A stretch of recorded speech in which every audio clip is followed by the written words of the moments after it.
A few weeks ago, on an otherwise ordinary Thursday morning, I found myself navigating through the usual chaos of getting our two kids ready for school. It was 7:30 and our household was in full swing when the loud ringing of the phone broke through the noise. I paused, curious as to who might be calling at such an early hour. Glancing at the caller ID, I noticed an unfamiliar area code, which heightened my curiosity. "Hello?" I answered, my voice cautious as I pressed the phone to my ear. To my surprise, it was Alex, my spouse, on the other end of the line. This puzzled me. Why would they be calling when we had just spoken the previous night? Alex works for a small marketing firm, and while I take care of the kids and work from home, they're often busy with their job at a printing company located in the heart of our town. Despite our different schedules, we've managed to make things work and live comfortably in our cozy, four-bedroom suburban home, complete with a swimming pool. Life has been kind to us, and we're lucky to be surrounded by a great circle of friends. But that morning, Alex's voice had a different tone, serious and urgent. "My purse was stolen last night," they said, clearly worried. "I need you to cancel our credit cards immediately and request new ones as soon as possible." Surprised, I tried to process the situation. "What happened?" I asked. "You're usually so careful with your things." Alex let out a frustrated sigh. "I went to the hotel lobby to grab a newspaper, and I must have left my purse at the counter while I browsed for more reading material. When I realized it and rushed back, it was gone." The cashier said they were busy with another customer and didn't see anything suspicious. My driver's license was in there too, but the hotel has already sent some staff to check the nearby dumpsters in case it got thrown away. I really hope they find it. Otherwise, I might be stuck taking a taxi to today's meeting. Trying to stay calm, I asked, "Did you already inform your boss?" "Yes," Alex replied. "Sam's aware of the situation, and they're having new company American Express cards sent to me overnight, so I can get them before I leave tomorrow. They're also transferring some money to hold me over. But I feel terrible, especially since I had about $1,200 in cash in my wallet. At least most of my makeup is still in the room, so I'll be ready for the morning presentation." I sighed, feeling a mix of concern and relief. "It sounds like you're handling it as best you can. I'll cancel the cards right away. Just let me know if you need anything else." "Thank you, and I'm sorry for the trouble," Alex said softly. "It's my fault for being careless. Hopefully that's the worst of it, and we won't have any other unexpected expenses." As we hung up, I couldn't help but think about how even a small moment of distraction can lead to so much hassle. But I trusted Alex to manage the situation, just as we always managed, no matter the hurdles. "How are the kids? I miss the days when we were all together as a family. Let me fill you in on something that happened about 2 months ago. Thankfully, I managed to cancel the credit cards in time before any fraudulent charges were made. Unfortunately, my wallet, along with my driver's license and other non-credit card items, still hasn't been recovered. I tried not to let that worry me too much and moved on, but today I have something more significant to share. I recently came across a statement from Alex's Fidelity account, which holds a separate investment fund from the inheritance they received after their parents' tragic accident several years ago. I've always respected Alex's privacy when it comes to that account, but while I was looking for our home insurance policy, I accidentally found a folder containing the monthly statements for it. I remembered the inheritance was around $450,000 after their parents passed away, and out of curiosity, I wondered how much it had grown since then. To my surprise, it had increased to over $500,000. However, as I scanned through the statement, one transaction caught my eye: a withdrawal of $4,000 from the money market account about 8 weeks ago. This immediately piqued my interest, and I felt compelled to dig deeper. What had Alex used that money for?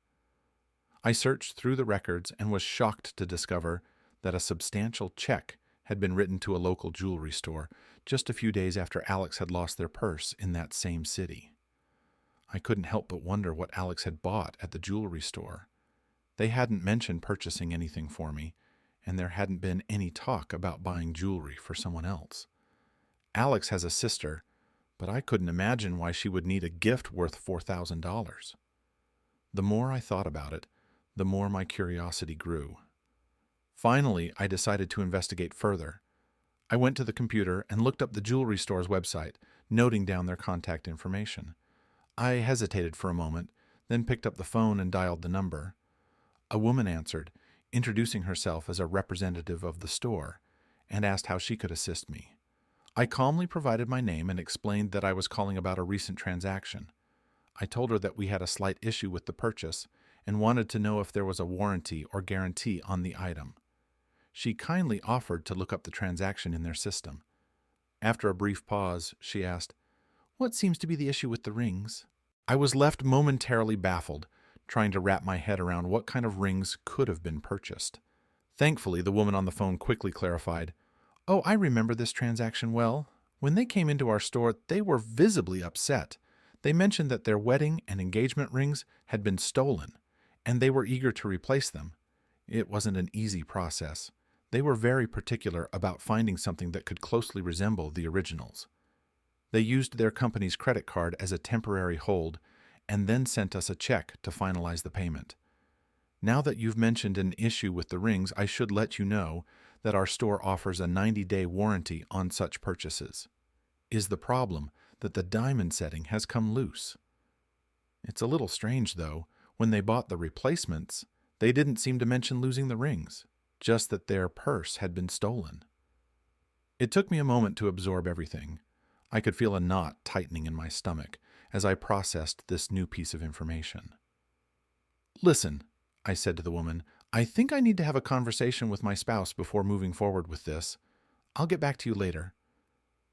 I ended the call, leaving her with a tone of mild confusion, but my own confusion was growing into something much deeper, something more unsettling. Why would their wedding and engagement rings have been in their purse in the first place? That detail gnawed at me. If they weren't trying to hide their marital status, why carry such sentimental items around so casually? As far as I knew, there were no professional reasons to keep their marriage a secret. But if they wanted to appear single in certain social circles, dark thoughts started swirling in my mind, thoughts that hinted at something I didn't want to admit.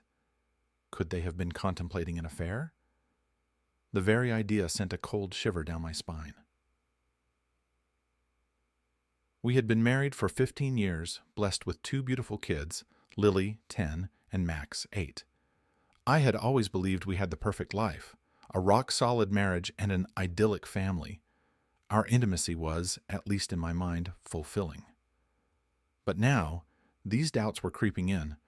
Alex traveled once a month, staying in far-off cities for 2 or 3 nights at a time. If they ever wanted to act on such dangerous thoughts, these trips could easily have provided the cover. They always came back, claiming to be tired from meetings. But now, in hindsight, those trips seemed like they might have been something more. The thought of the rings being stolen clearly weighed heavily on them, leading them to get replacements so quickly, and ones that looked almost identical to the originals. The rings I had bought years ago were simple, affordable. They certainly weren't flashy. Crafting replicas wouldn't have cost much. They could have filed an insurance claim, but then I would have known. If their purse had genuinely been stolen, surely the hotel would have reported it. But what exactly did they say was missing? The nagging question lingered. Was it truly just a stolen purse, or something far more complicated? I decided to track down the hotel's phone number and made the call, feeling a knot of anxiety in my stomach. I asked if they had any records regarding the theft of my spouse's purse. To my surprise, they confirmed they had a written report on file. I asked them to fax it over, and within minutes, the document arrived. It was signed by Alex themselves. In the report, Alex claimed their purse had been stolen while they were dancing in the hotel's ballroom. They had left it on the booth where they were sitting, and when they returned, it was gone. What struck me the most was Alex's decision not to involve the police, something they explicitly mentioned in the statement. As I read through the report, my thoughts began to spiral. Not only had they kept the truth about the stolen rings from me, but it now seemed they had fabricated an entire story about how it happened. Could there be a reasonable explanation for this, or was my mind jumping to the worst conclusions? the more I thought about it, the more convinced I became that there was something much bigger going on, something they were hiding. The idea that the rings were in the purse while they danced with someone else gnawed at me. Several weeks had passed since this supposed theft, and they were about to leave for another business trip in just a few days. I realized I needed to find out more about their upcoming travel plans, and most importantly, what they were really doing during these trips away from home. Were they involved with other men? Had losing the rings forced them to confront their behavior? If they were unfaithful, would this incident have made them reconsider? I was torn between hope and dread. If I discovered they were cheating, it would likely mean the end of our marriage, a prospect I couldn't bear to think about, especially considering our children. I knew that Alex usually carried their work papers, laptop, and presentation materials in a large briefcase, which they kept at the office most of the time. But if they had an early morning flight, they'd bring it home the night before to pack along with their suitcase for the trip. This small detail seemed crucial to me. I realized I needed to find the right moment to go through the briefcase before their next departure. My hope was that their upcoming trip would involve an early flight, giving me the perfect opportunity. I made a conscious decision to stay calm, determined not to reveal that anything was bothering me. When the kids came home from school, I was busy with household chores and didn't have much time to focus on my growing suspicions. Still, the thought of their potential infidelity lurked in the back of my mind, impossible to ignore. Later, when Alex returned from work, I was in the middle of preparing dinner and managed to spill a bowl of beans on the floor, creating a bit of a mess. The chaotic cleanup, combined with the usual evening rush of handling the kids, left me feeling frazzled. Thankfully, Alex didn't seem to notice that anything was off with me. After everything calmed down and the mess was cleaned up, I greeted them with a kiss on the cheek, just as I normally would. We sat at the table, sharing our usual casual conversation over dinner. I played my part, trying to act as though nothing was wrong, knowing that if they suspected anything, it might complicate my plan. "So, another trip coming up soon?" I asked, keeping my tone light and casual. "Yeah," they replied with little enthusiasm. "It's the same routine. Not exactly something I'm excited about." Sensing an opportunity, I decided to probe a bit more. "If it's not enjoyable, have you thought about switching roles? You've been with the company long enough, and you know so much about how everything works. I'm sure you could easily transition into something different." They nodded thoughtfully and mentioned wanting to gain more experience before settling into a desk job. I seized the moment to tug at their emotional side, saying, "I really miss you when you're gone, you know. The kids do too." "I know," they responded softly with a hint of regret. "I miss you all, too." I wasn't ready to stop digging, though. "So, where's this trip taking you? Will you be leaving early? Maybe we could have a little time together before you go." I kept my voice casual, but I knew my eyes were searching for something deeper. Our kids were nearby, so I made sure the conversation stayed innocent enough. But inside, my anxiety was growing, churning my stomach so much I could barely eat. I noticed Alex wasn't eating with much enthusiasm either, and for a brief moment I wondered if their unease mirrored mine. Maybe they had sensed something, or maybe not. Despite the doubt creeping in, my urge to search their briefcase intensified. I felt that inside that bag might be the answers I needed to know once and for all whether my fears were justified. "I'm only heading to Harrisburg this time, so I'll be leaving early tomorrow, around 7:30, Alex mentioned, their tone casual. Then, with a playful glint in their eye, they added, "I'll need something to keep me going until I'm back on Friday," giving me a little wink. I chuckled and played along, trying to keep things light and natural. To my surprise, they blushed slightly at my response, which threw me off a bit. The mention of their briefcase being brought home before the trip was a key detail. This meant they wouldn't be stopping by the office before heading to the airport. They seemed genuinely relaxed, both with me and in front of the kids, which made me second-guess my suspicions. Could they really have been hiding something, or were they just this good at masking any wrongdoing? I figured I would have my answer soon enough when I got the chance to examine the contents of their briefcase the night before their flight. That evening, Alex returned home in high spirits, parking their car next to mine in the garage as they always did. There was something different about their energy, though. They seemed more excited than usual, and I couldn't help but wonder if it was because of our earlier conversation, or perhaps something else entirely.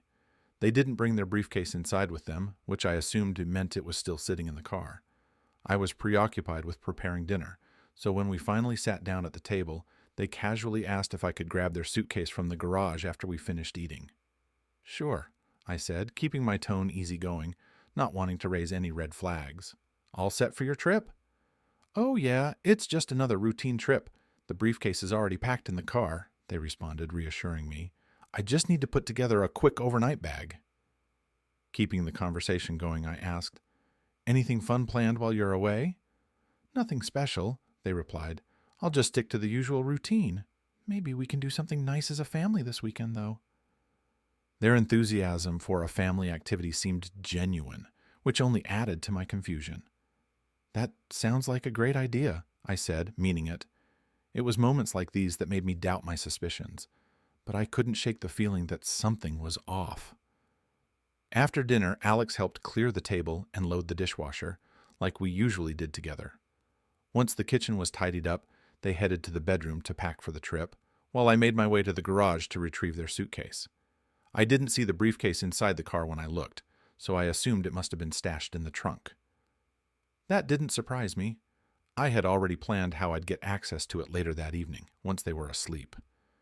It was only a matter of time before I found out if my suspicions were grounded, or if I had been worrying over nothing. When I came back to the bedroom with their suitcase, I casually asked, "Do you know where the car keys are? I think my tire's slowly losing air." "If I take it to Jerry at the station, he can patch it up real quick." For a moment, they seemed confused, but after a beat, they reached into their purse and handed me the keys. "Why not just use the spare? That's what it's there for, right?" they suggested. I took a firm stance. "Sure, the spare's for emergencies, but we've got the time to do it right, so let's just fix it properly. Infinita." I didn't wait for further objections and made my way to the garage before they could reconsider. Once there, I hopped into their car, backing it out of the driveway and heading straight to the Junction station, which my old school buddy Jerry owned. I pulled up outside one of the service bays and gave a quick honk to grab his attention. Jerry spotted me, opening the garage door so I could drive in. He closed it behind me as I rolled to a stop. "Hey, what's up, man?" Jerry asked, curious as always. "Yeah, supposed to get my tire checked, but I actually need a minute to check something else first," I said, trying to keep my tone casual. Sensing there might be more to the story, Jerry raised an eyebrow and asked, "Everything okay at home?" I hesitated before replying, "Maybe." With that, I popped open the trunk and grabbed Alex's briefcase, setting it down on a nearby workbench. I unlocked it, my hands shaking slightly with nervous anticipation. Jerry, realizing he had a customer pulling in, gave me a quick nod and said, "Take your time, I'll be around if you need me." Then, he headed back to the shop. Left alone, I began sifting through the briefcase, making sure not to disturb anything out of place. My hands felt around in the smaller compartments when, unexpectedly, I stumbled upon something that made my stomach drop. A half-empty package of contraceptives with only a few missing. A wave of dread hit me like a punch to the gut. My worst fears had just been confirmed. Heart pounding, I put the package back exactly where I found it, careful not to leave any trace of my search. I closed the briefcase, put it back in the trunk, and locked it up just as Jerry came back. "Find what you were looking for?" he asked, his voice laced with concern. "Yeah, unfortunately," I admitted, feeling the weight of my disappointment heavy in the air. "Mind if I hang around here for a bit? Maybe check the tire pressure while I act like I've taken care of everything." Jerry didn't pry further. He just nodded, sensing that this wasn't the moment for more questions. Jerry gave me a curious glance, but didn't press further, silently going about his task. He had always been that kind of friend, solid, dependable, never needing to ask too many questions. While he checked the tire pressure, I pulled the car out of the bay and headed to a nearby gas station. I filled the tank, feeling oddly uncertain about when I'd next be doing this for them again.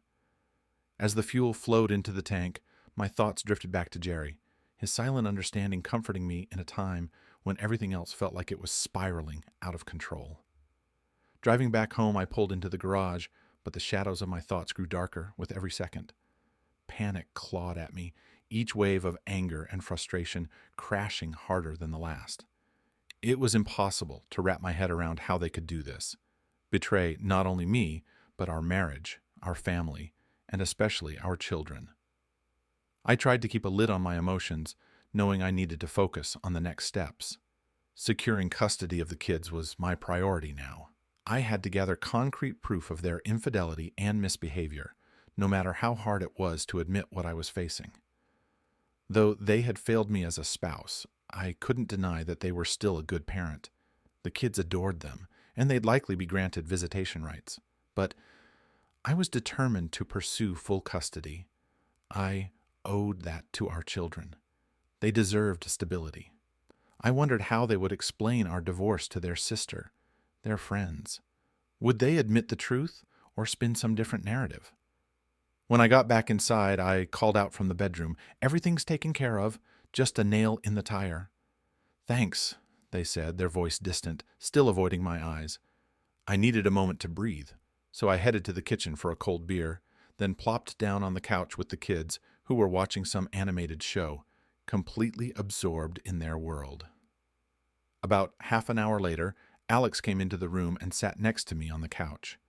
My emotions had calmed by then, but a wave of deep sadness hit me, knowing that the family we'd built was crumbling. The warmth we once shared was slipping through my fingers. To my surprise, Alex scooted closer and leaned into me, whispering softly, "Are you ready for tonight?" I took a slow sip of my beer, buying myself a moment before replying, "I think so, but my stomach's been acting up." With a touch of concern, they said, "Oh, that's too bad, honey," and snuggled closer, their hand resting on my arm. Then, in a voice barely above a whisper, they added, "I love you." Instinctively, I wrapped my arm around them, but my mind was racing, tangled in a web of conflicting emotions. Even after everything, there was still a trace of affection between us, a remnant of what we once had. But why did they do it? Was it out of boredom, a thirst for excitement, or a longing for something I couldn't give? I doubted I'd ever truly know, but one thing was painfully clear: the trust between us was shattered. Later, we put the kids to bed together, going through the motions like any other night. As Alex kissed each of our little ones goodnight, I watched them, knowing full well that by morning they'd be gone again. The kids were used to it by now, accustomed to their frequent trips, but that didn't make it any easier. I could only hope they didn't feel the growing distance I now sensed between us. That night, we made love, but it felt hollow, stripped of its usual fire. They must have noticed the tension because afterward they asked, "Is your stomach still bothering you?" "Yeah," I nodded, "but I'll be okay." In truth, I wasn't sure if I would be. I could only hope that they'd choose us, our family, our life together, over the next flight out of town. But deep down, I feared they wouldn't. "Do you really have to go on this trip?" I asked, wishing with every fiber of my being that it could somehow be a bad dream I'd wake up from. They exhaled, their voice tinged with regret. "I'm sorry, love, but it's important. I'll try to wrap things up quickly and be back as soon as possible. I can't wait to spend the weekend with you all." I sighed, a heaviness settling in my chest. "All right, darling, you should rest now. You have an early flight. I'm going to take a quick shower so I don't have to bother in the morning." "Okay," they replied, heading toward the bathroom. For some reason, a wave of curiosity swept over me. I quietly approached their suitcase, my hands moving almost on autopilot as I opened it.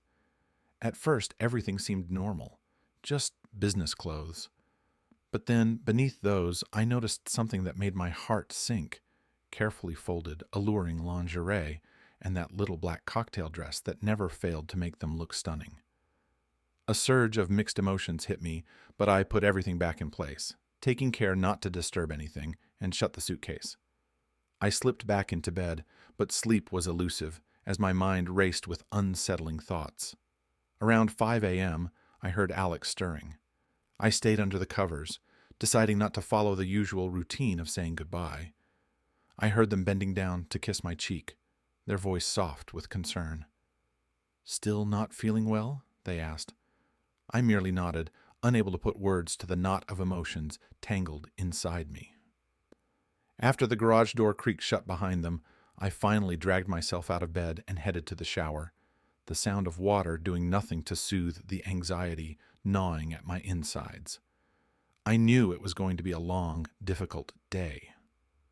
Once the kids were off to school and I'd forced myself to eat something, I found myself thumbing through the yellow pages. I was looking for a private investigator, one with a broad reach, maybe even operating in the city where Alex was headed. I made a few calls and, after some back and forth, finally arranged a meeting with an agency that had a local office where Alex was going. With my heart heavy, I hoped they'd be able to give me the clarity I so desperately needed. The next step on my list was to find a divorce lawyer. A friend had mentioned a particular attorney, so I tracked down his contact info and called him right away. I scheduled a meeting for later that afternoon, hoping he'd help guide me through the inevitable legal maze that lay ahead. Earlier that day, I made my way to the private investigator's office.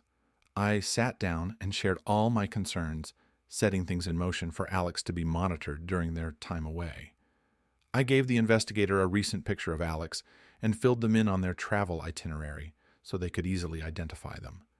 They assured me they'd gather all the information they could, photos, details, anything relevant, and that I'd have a full report by Monday morning. To make sure nothing fell through the cracks, they agreed to email all updates to their Harrisburg office, which would keep me in the loop. Confident in their professionalism, I handed over a hefty deposit to cover their services. They warned me that while catching everything on camera wasn't a guarantee, they'd do their best to capture any telling moments. I accepted that, knowing it might be enough. Later that day, my meeting with the lawyer unfolded smoothly. He explained that our state follows a no-fault divorce system, meaning neither of us needed to prove wrongdoing.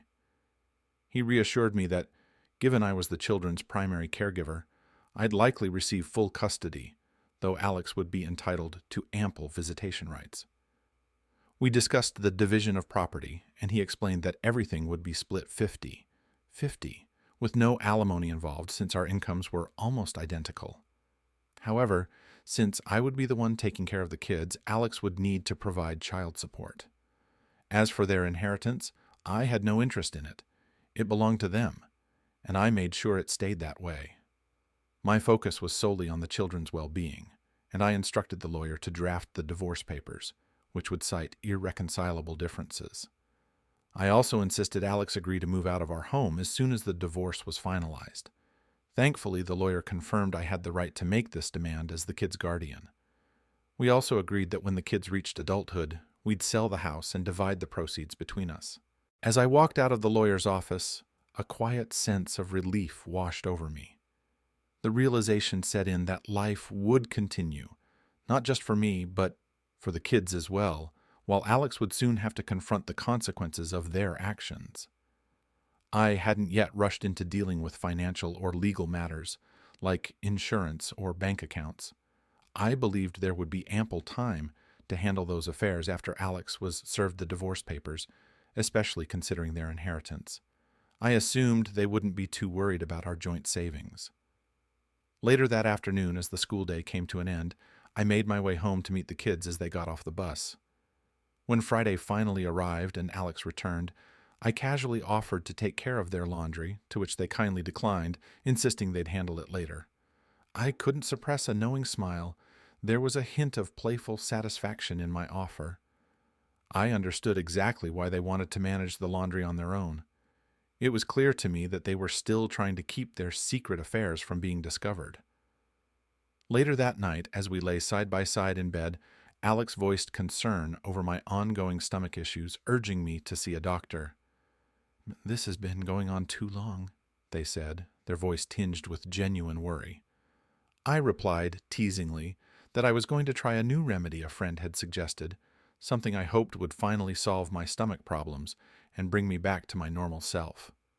When Alex leaned in, their arms wrapped around me, they whispered how much they missed me. The words felt bittersweet. Come Monday, after seeing the kids off to school and Alex heading to work, I received the call I had been waiting for. The private investigator's office reached out to tell me the report was ready. Within 30 minutes, I was sitting across from the office manager, eager for answers.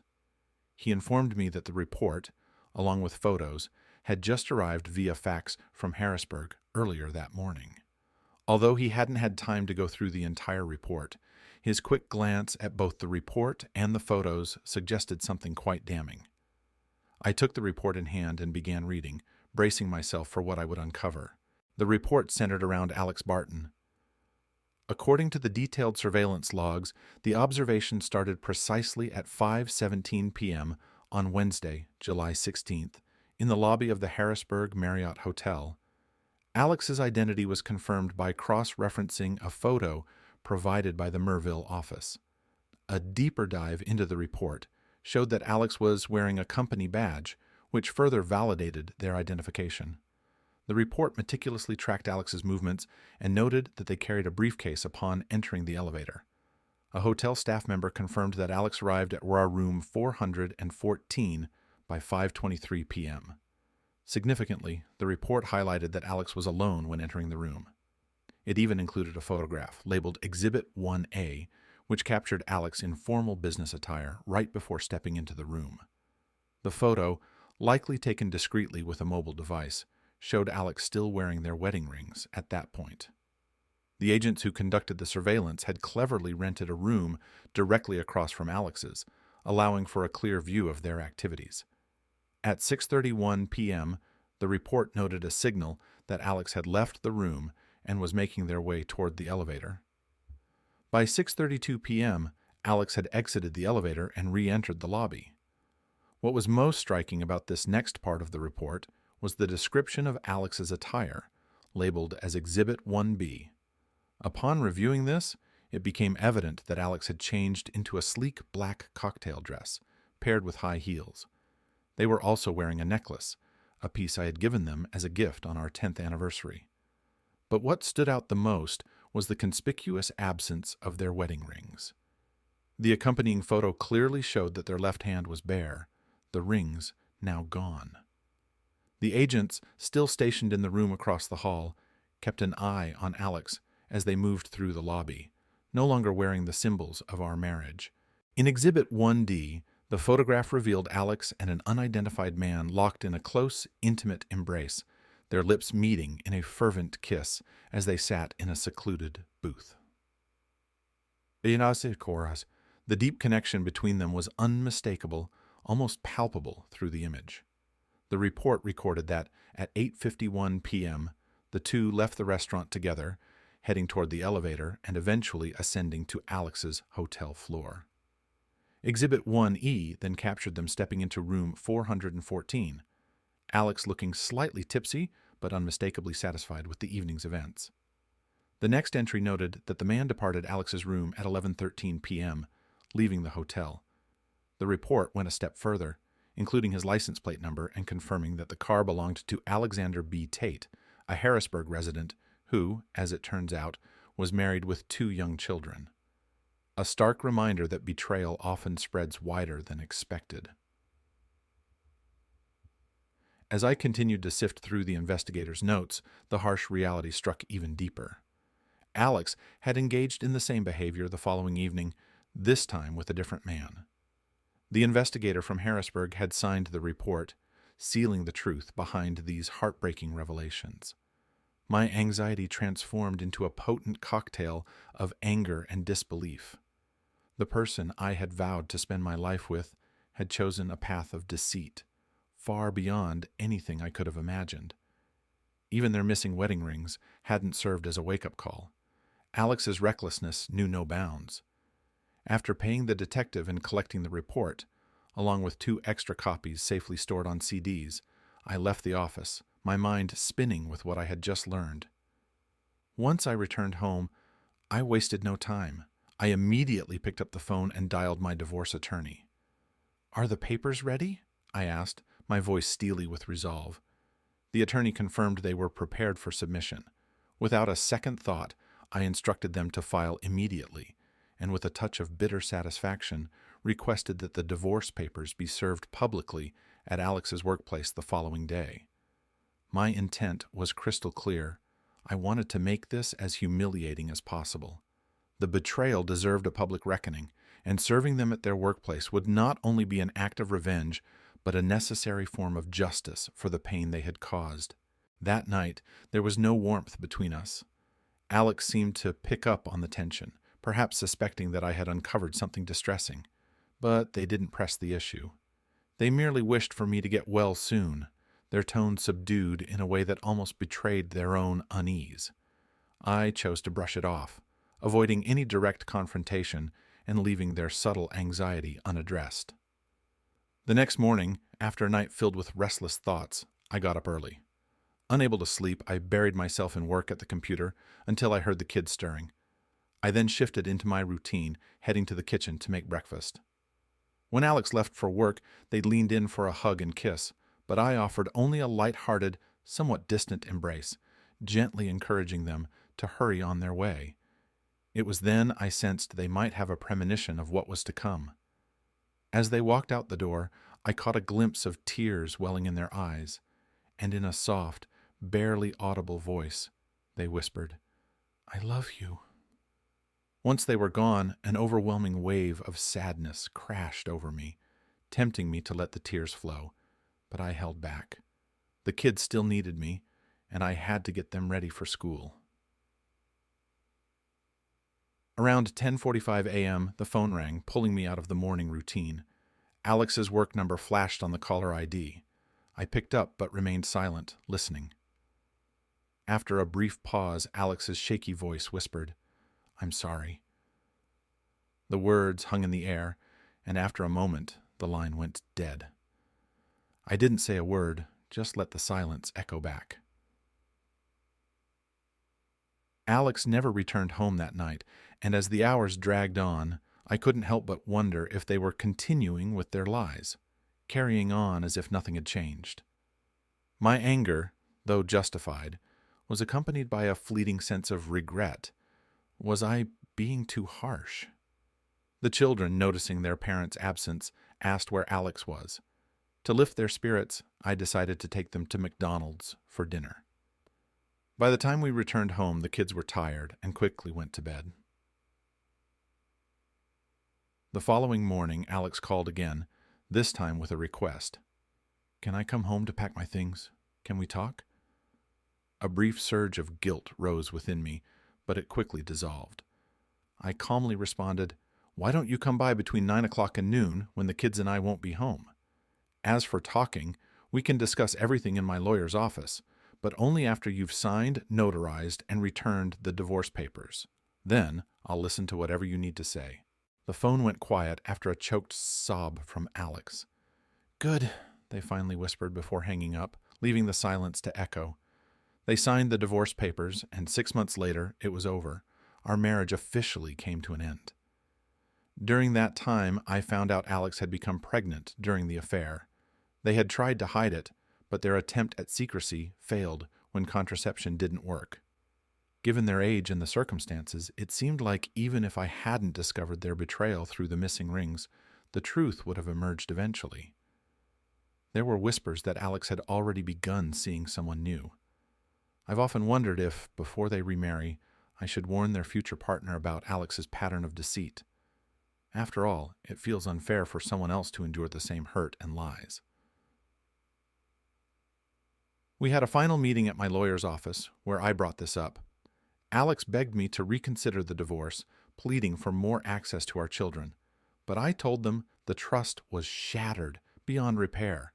They revealed they had been diagnosed with nymphomania and claimed their impulses were under control now. But even that wasn't enough. If they had sought help sooner, maybe things would have been different. But they hadn't. And now it was far too late. As I walked out of the office, they were still crying, but the decision had been made. A few weeks later, a school friend of mine, who works at a nightclub, informed me that he often saw Alex there on weekends, behaving provocatively with different men. Hearing this was like a stab in the heart. It hurt to think that my children had such an irresponsible parent. It was clear that Alex hadn't truly recovered from their compulsions. Then, out of the blue, one of Alex's old friends called me. She told me Alex was in poor health and needed my help. Apparently, they had contracted herpes, but continued their promiscuous lifestyle. I felt a pang of sympathy, but told her I couldn't help. Alex had made their choices, and now they had to live with the consequences. I had no intention of getting involved. On the brighter side of things, I've started seeing someone new. She's around my age, and like me, she's been through a difficult divorce after discovering her ex-husband's infidelity. What I admire most about her is her strength and determination. She didn't tolerate any disloyalty, just like me. It's refreshing to be with someone so resilient. Even my kids seem to